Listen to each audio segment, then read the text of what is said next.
আসসালামু আলাইকুম গাইস, কি অবস্থা সবার? আশা করি সবাই ভালো। তো আপনাদের সাথে আজকে একটা হেলথ টিপস শেয়ার করব।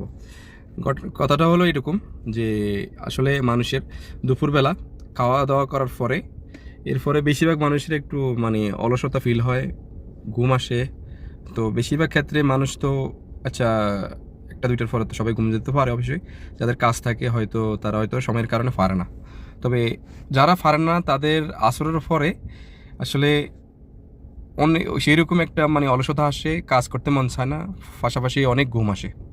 তাদের জন্য এই টিপসটা, সুন্দর করে 1 কাপ চা হোক, রং চা আর নাহলে দুধ চা, সুন্দর করে বানিয়ে খাবেন। দেখবেন আপনি একদম রিল্যাক্স, কোনো সমস্যা নেই, আপনার ঘুম অলসতা সব চলে যাবে।